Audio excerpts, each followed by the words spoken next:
everyone felt heard. So when I became an adult and moved out, I carried that same approach into my relationships, especially with my fiancé, Andrew.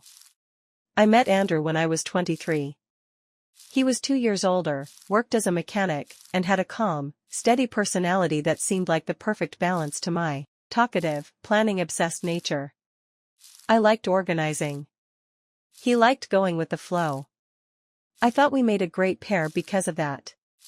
We moved in together after a year of dating, and although we had our issues, mostly around his tendency to procrastinate and my tendency to overthink, I thought we were solid. The story really begins 3 years into our relationship, when Andrew's cousin, Jessica, lost her job and needed a place to stay. She was 21, studying cosmetology part-time, and didn't have stable income.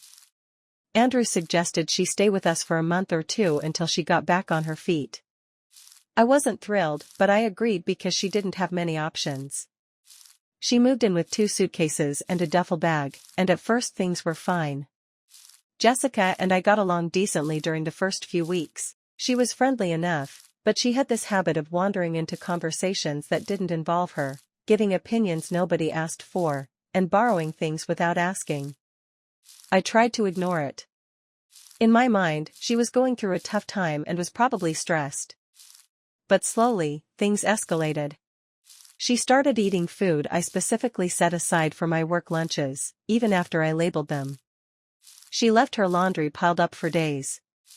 She used my shampoo and conditioner as if they were free samples. She spent hours in the bathroom doing her makeup, making me late for work on 2 different occasions. When I brought it up, she laughed and said, "Girl, relax. You act like time isn't made up." Andrew always defended her. "She's family," he said. "She's still adjusting. Cut her some slack." The problem is that a month or 2 stretched into 3 months, then 5, then 7. She didn't save money. She didn't look for jobs seriously. She stayed out late with friends and slept until noon. Whenever I asked Andrew to talk to her about a move-out plan, he avoided the conversation, saying it wasn't a good time or that he didn't want to upset her while she was struggling. During this time, Andrew also started acting differently. He spent more time on his phone, laughed at messages he never explained, and stepped outside to take calls.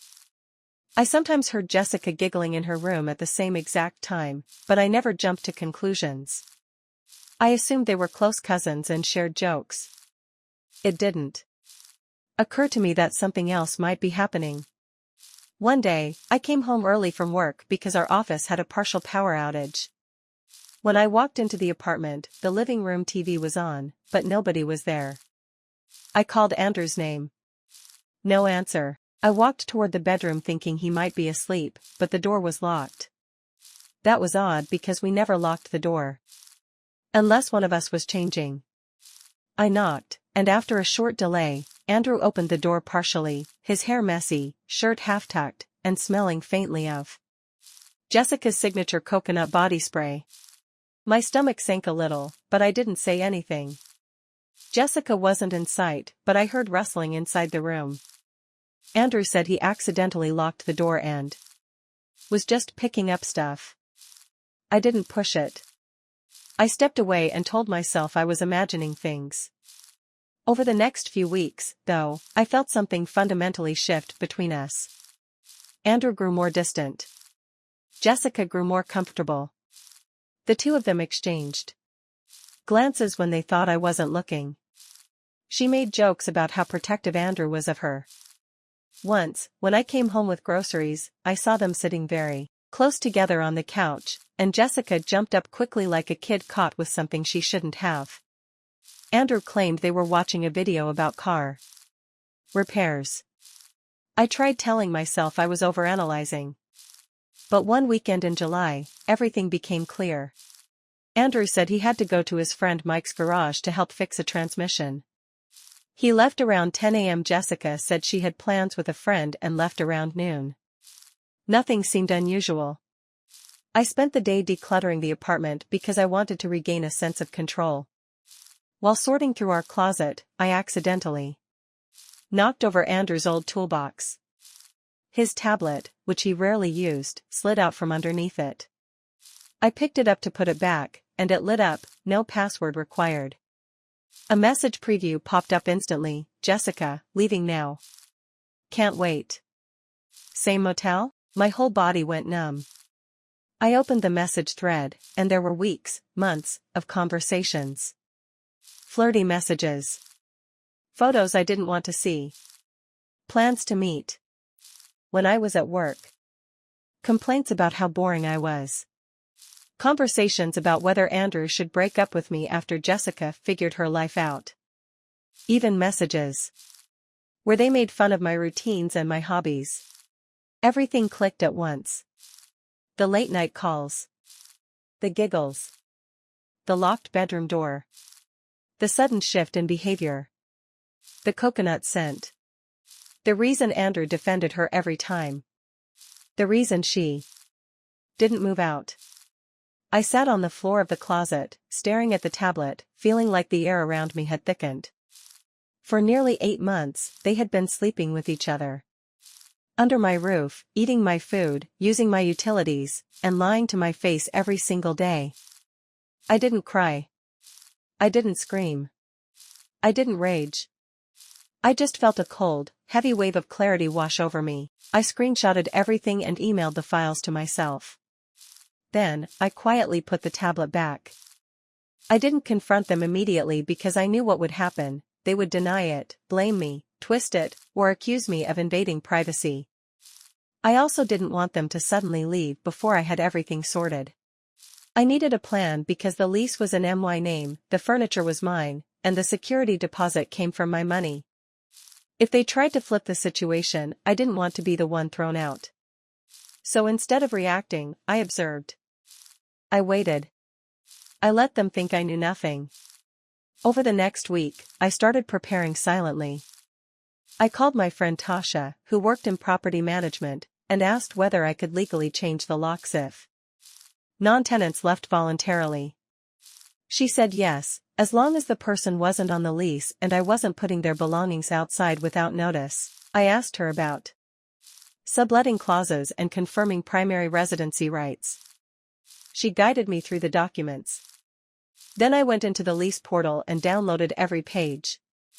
I read the entire thing, cover to cover. Jessica was not allowed to live with us without written approval from management, and guests were only permitted to stay up to 21 days within a 6-month period unless registered. She had been living with us for more than half a year. That clause would become extremely useful later. Meanwhile, I started packing small things slowly, my sentimental items, my important documents, jewelry, anything valuable or irreplaceable. I took them to my office. Piece by piece so nobody noticed. I moved my grandmother's necklace, my passport, my birth certificate, and all legal papers out of the apartment. While doing all of this, I acted perfectly normal at home. I cooked meals. I asked about their day. I smiled politely. They behaved like everything was normal too. Jessica continued lounging around like she owned the place. Andrew continued pretending he was tired from work. It was almost surreal, living in the same spaces too. People who didn't know their entire world was about to collapse. The triggering moment happened on a Thursday night. I walked into the kitchen and found Jessica wearing one of my sweaters, a sweater my mother gave me before she passed away. It wasn't expensive, but it meant more to me than most things I owned. Seeing her in it made something inside me snap in a small, quiet way. I didn't yell, I just said, "That's mine." She shrugged and said, "Relax, you never wear it." I didn't respond, but I decided right then that the revenge would not just be exposing them. It would be reclaiming the space they infected and walking out with everything that was mine, leaving them with absolutely nothing to stand on. The next morning, I called the apartment office pretending to ask about a maintenance request. After the call, I mentioned casually that I had a guest living with me. Longer than expected. The manager immediately asked for details. I gave Jessica's name. She checked the system and said, "She is not registered." That is a lease violation. I feigned surprise and said I would talk to her about it. The manager told me not to worry, they would take care of it. That afternoon, while Andrew and Jessica were out, the property manager placed a notice of unauthorized occupancy on the front door. It stated that the unlisted tenant, Jessica, must vacate the premises immediately and that any future violations could result in eviction proceedings. It also stated that only the official leaseholder, me, had legal right to remain. I took a picture of the notice and waited. When they returned home that evening, Jessica saw it first. She called Andrew dramatically, accusing the apartment management of harassing her. They stormed into the living room, where I was sitting on the couch eating pasta like nothing unusual was happening. Andrew demanded, "Did you tell management Jessica lives here?" I said calmly, "They noticed she had been here for months. It must have been obvious." Jessica shouted that I was being petty and controlling. Andrew said I should have discussed it with him first. I simply replied, "Only tenants can make decisions about the lease." They were furious, but they didn't realize this was only part one. That night, they argued loudly in the bedroom. I heard Jessica blaming Andrew for not taking care of it earlier. Andrew said it wasn't his fault because the lease was mine. I didn't participate. The next stage happened 2 days later. The apartment office emailed me confirming the violation had been logged. I printed the email and saved it. Sunday morning, I executed the rest of the plan. Andrew left early to help a friend. Jessica was asleep. I quietly packed up the remaining things I wanted to take. I loaded my car with clothes, kitchenware, sentimental items, and electronics I personally purchased. I left nothing of mine behind except furniture I didn't care about. Then, I prepared the final piece. I placed a printed stack of evidence, the messages, screenshots, photos, lease violation notice, in a labeled envelope on the kitchen counter with one sentence on the front, "I know everything."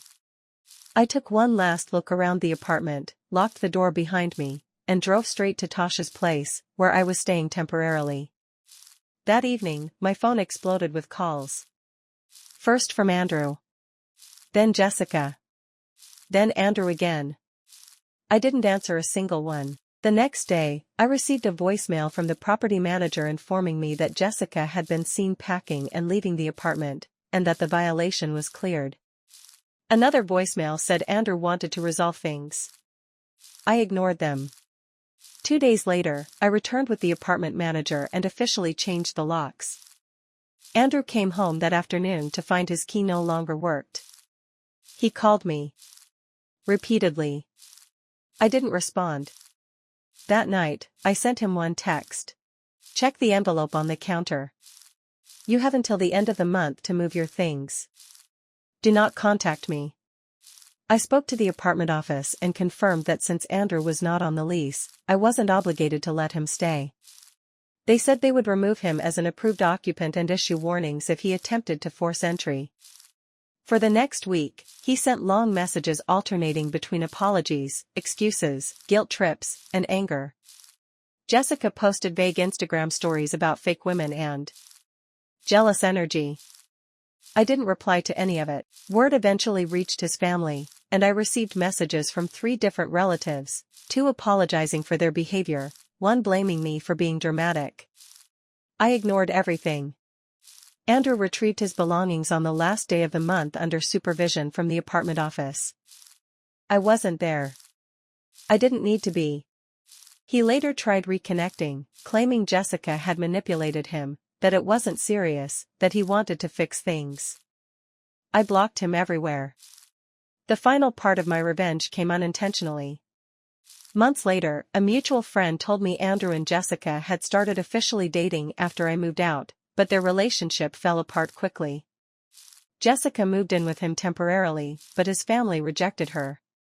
She didn't get along with his mom. She didn't have money. She didn't want to work. Andrew became resentful, and they broke up within 3 months. Jessica ended up moving back to her parents. Andrew moved into a smaller apartment, and last I heard, he was struggling with bills and regretting everything. I rebuilt my life quietly. I kept the apartment, redecorated completely, and eventually started dating again. Not once did I confront them in person. Not once did I tell them exactly how much I knew or how long I planned everything. The best revenge I ever had was letting them collapse under the weight of their own actions while I walked away clean, calm, and free.